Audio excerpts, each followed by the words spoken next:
Assalamualaikum warahmatullahi wabarakatuh. Selamat pagi para bobotoh. Bisa jadi video ini saya buat terlalu pagi bahkan ya. Ini terkait banyak banget yang nge-tag saya tentang pemain bernama Mohamed Rasid asal Palestina. Saya lupa pastinya gitu. Jadi pemain ini digadang-gadang adalah pemain baru nanti ya dari slot Asia untuk menggantikan Farsad Nur. Nah, para bobotoh itu banyak yang ngetik saya dan mempertanyakan mengapa dari Bobotoh ID dari Kang Eko masih belum juga membahas pemain yang satu ini gitu. Padahal sebelumnya membahas Farsad Nur ya. Bobotoh ID itu pertama kali nih akun sepak bola yang memberitakan tentang kedatangan Farsad Nur asal Afghanistan. Tapi kenapa yang sekarang kok enggak gitu. Jadi gini, saya jelasin dulu ya, teman-teman para bobotoh ya. Jadi Bobotoh ID itu kalau memberitakan tentang kedatangan pemain itu nggak berdasarkan rumor ya, berdasarkan berita medsos, lalu follow gitu sama para pengurus Persib, lalu di komen-komen ada indikasi ke Persib gitu, enggak gitu ya. Karena apa? Karena misalkan ya ada akun sepak bola asal Indonesia ngobrol aja sama Lionel Messi misalkan, Lionel Messi atau Ronaldo ya, tapi tetap gitu segala macam kemungkinan termasuk batal ya, nggak jadi, itu masih ada. Karena apa? Karena syaratnya pemain atau warga negara asing ya, jadi pemain sepak bola ini kan intinya warga negara asing itu masuk ke Indonesia dan akan bekerja ya sebagai apapun dia, mau dokter, mau pengacara boleh nggak ya, pokoknya mau dokter, mau pesepak bola, mau manajer apa gitu ya, dia itu tetap nanti notifikasinya itu ya ada dua instansi yang harus dia clear urusan dokumen itu, yaitu di keimigrasian sama di Kementerian Ketenagakerjaan gitu. Jadi si pemain Palestina ini walaupun gembar-gembor sama segala macem, saya belum ngelihat notif ke arah sana gitu. Jadi ibaratnya mau ada klub asal Indonesia ngobrol sama Lionel Messi gitu ya, itu selama dia nggak ada indikasi ke sini, ya masih belum bisa kita katakan akan bekerja di sini gitu loh ya. Itulah kenapa Bobotoh ID. Jadi Bobotoh ID udah tahu, saya udah tahu dari sekitar 2 minggu lalu ya, 2 minggu lalu mungkin ada rumor pemain Palestina masuk segala macam, tapi ya nggak kita bahas gitu karena kita mah nggak seperti itu ya. Itu mungkin biar clear ya teman-teman. Nah sekarang gini deh, saya kasih tahu aja deh. Tadi kan parameternya kan sebetulnya kan yang pasti-pasti aja kita mah ya, yang pasti-pasti aja, yang udah fix gitu sponsornya siapa. Jadi gini, tadi saya ngomong sponsor kenapa, karena tadi kan sudah bilang ya, ada yang namanya itu Kementerian Tenaga Kerja ya. Jadi setiap warga negara asing yang mau bekerja di Indonesia itu harus punya penjamin. Penjamin alias sponsor ya. Jadi nanti penjamin ini akan bertanggung jawab terhadap segala macam persoalan si tenaga kerja asing ini atau si warga negara asing ini. Nah, buat klub sepak bola, siapa itu penjaminnya, siapa itu sponsornya, itu adalah klub ya, klubnya, atau kita ambil PT-nya. Jadi kalau misalkan ada pemain Persib, maka sponsornya itu adalah PT Persib Bandung Bermartabat, seperti itu.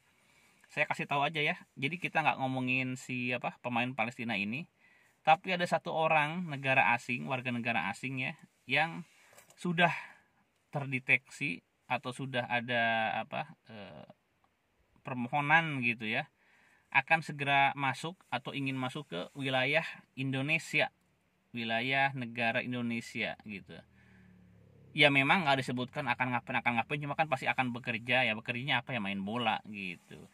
Nah pemain asing atau warga negara asing yang saya maksud siapa? Ya ini sebetulnya Bobotoh udah pada tahu ya, nama lama, tapi sempat sempat nggak ada di Indonesia, sempat pergi dari Indonesia, yaitu Jeffrey Castillion. Kalau yang ini saya jamin deh, kan sempat teka-teki ya kemarin-kemarin ketika dia pergi ke klub Italia Como, apakah akan jadi lepas lamanya ataukah akan balik lagi gitu ya, karena sempat ada perdebatan dan prasangka juga nih dari netizen, dari akun-akun kepada PT PBB gitu.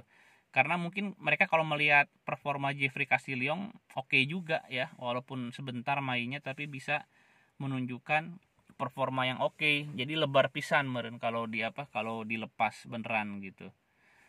Nah, yang bisa saya pastikan pada hari ini adalah Jeffrey Castillion akan kembali ke Indonesia gitu. Ya kemana lagi kalau nggak ke Persib ya. Pokoknya kalau Jeffrey Castillion pasti balik aja ke sini gitu.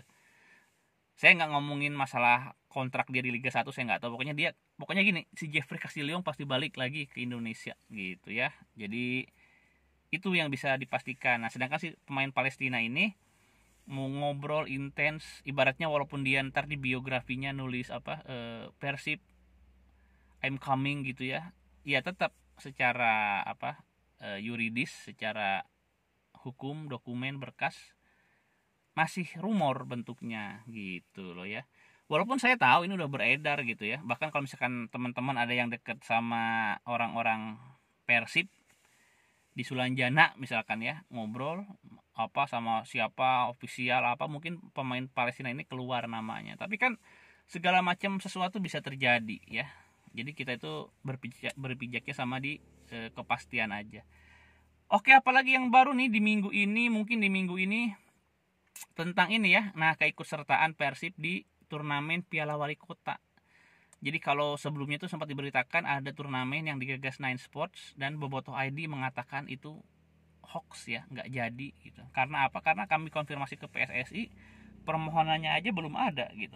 Sedangkan syarat suatu turnamen ya, olahraga apapun itu harus mendapatkan rekomendasi dari induk caburnya, federasinya.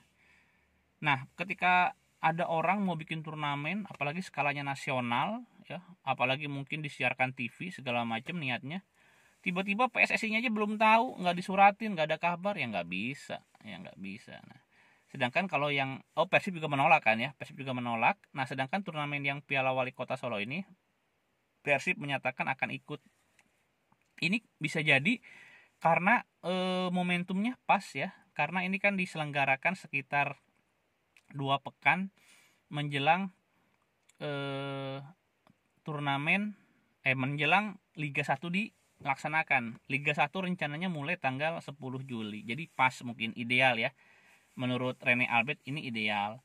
Walaupun tentu saja itu kan idealnya. Jadi gini, yang paling tahu kondisi pemain itu kan pelatih kepala. Nah, kalau di turnamen yang lalu nih ada ajakan di Nine Sports ya, yang akhirnya nggak jadi juga, itu dianggap mungkin nggak ideal waktunya, karena kan itu pemain baru dikumpulkan, persiapan lain-lain sebagainya lah ya setelah Piala Menpora. Nah, kalau yang sekarang mungkin dianggap ideal, makanya ikutan. Tapi ya namanya kan kita ini asumsi ya, boleh dong berasumsi.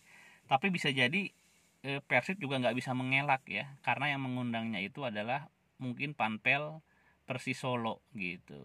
Jadi selain karena ya ada kekuatan ya, memang Persis Solo ini kan sama orang-orang kuat, apalagi sampai lingkaran istana juga lah pasti persinggungan ya, kewibawaannya para penguasa pasti ada.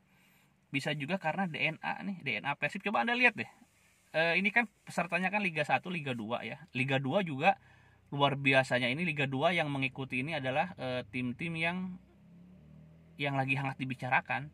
Persis Solo, ada Rans, terus Dewa ya, Dewa United sama Pati ya, sama Pati. Iya bener ya, pokoknya ya yang Persis bener. Saya yang agak ragu Pati bener nggak? Kayaknya sih bener ya. Jadi ada 4 klub di Liga 2 yang lagi hangat dibicarakan itu ikutan semua, plus 4 klub Liga 1. Bayangkara ya, kalau Bayangkara Solo masuk akal karena kan mereka home base-nya di sana rencananya kemarin ya. Nah, sekarang ada sistem bubble, saya nggak tahu ya. Tapi mungkin secara kepengurusan, saya kemarin terakhir kontak-kontak ya, sempat kontak-kontak sama Pak Dedi. Pak Dedi ini bagian legalnya, pokoknya pengurus lah ya. Beliau itu perwira polisi, juga pengurus di Bayangkara. Ya home base-nya di Solo ya, Bayangkara itu. Jadi masuk akal kan Bayangkara diajakin. Lalu ada 3 klub nih.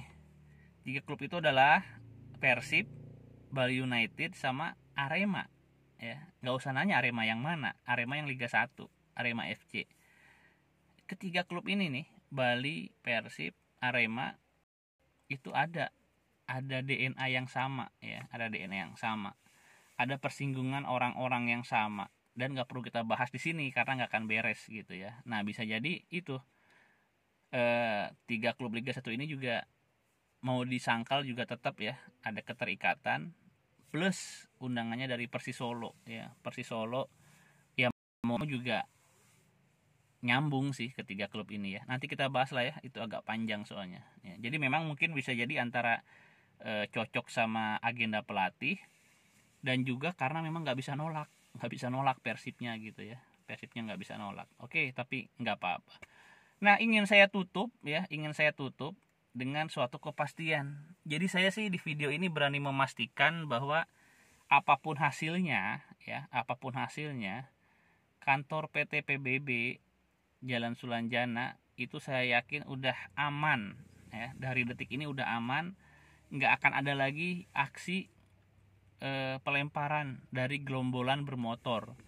Kenapa? Karena ini sekali lagi mengonfirmasi bahwa kerusuhan atau tindakan tidak terpuji beberapa waktu lalu tuh, ketika Persib kalah dari Persija, tiba-tiba ada gerombolan bermotor melempari kantor PT PBB di Sulanjana. Itu bukan gara-gara Persib nggak dapat trofinya ya, bukan gara-gara Persib nggak dapat Piala Menpora, itu karena Persib kalah dari Persija gitu. Jadi lebih ke prestis ya, maksudnya prestis apa ya, ini Persija gitu ya. Nah, sedangkan di Piala Wali Kota Solo ini nggak ada Persija gitu, nggak ada Persija. Dan andai kata Persib langsung kalah nih, kan kita udah lihat drawingnya ya, Persib kebagian lawan Bayangkara nih. Misalkan Persib langsung kalah di babak awal pun saya kira nggak masalah gitu, nggak akan ada gejolak, bobotoh, sensi gitu ya, nggak akan ada gitu. Nah, kalau Persib lolos di fase di pertandingan pertama ini, kemungkinan bisa jadi ketemu dengan Arema misalkan ya. Arema juga kan dalam tanda kutip katanya rival ya, tapi tetap nggak akan gitu, tenang aja, nggak akan gitu. Jadi mungkin puncak emosi sama gemesnya bobotoh memang kemarin aja lawan Persija gitu ya. Jadi apapun hasilnya, memang bukan bobotoh juga ngerti lah, memang bukan trofi kok indikatornya ya. Ini kan justru bagus menjelang pertandingan ada laga-laga eksibisi lah. Nganggapnya kita eksibisi ini, walaupun turnamen eksibisi lah. Jadi pemanasan, nyoba taktik-taktik beberapa minggu yang lalu ya. Ini bagus lah ya menjelang Liga 1 beneran gitu. Gitu ya. Jadi ada 3 hal hari ini alasan kenapa Bobotoh ID belum menganggap isu pemain Palestina ini serius gitu ya. Lalu juga tentang kepastian Jeffrey Castillion, udah pastilah dia balik ke Indonesia. Yang ketiga adalah dijamin apapun hasil dari Piala Wali Kota Solo ini, kantor Persib aman ya, nggak akan ada aksi pelemparan atau penyerangan lagi. Itu saya yang jamin lah. Maksudnya bukan saya terlibat loh, saya jamin bukan saya terlibat, cuma prediksi ya, prediksi asumsi yang logis gitu. Oke teman-teman, gitu saja. Selamat pagi, dan kalau misalkan Anda ingin lebih fresh lagi pagi ini, selalu ngopi ya, apalagi kalau kita ngopinya kopi gajah nih, para tubrukers. Oke, assalamualaikum warahmatullahi wabarakatuh.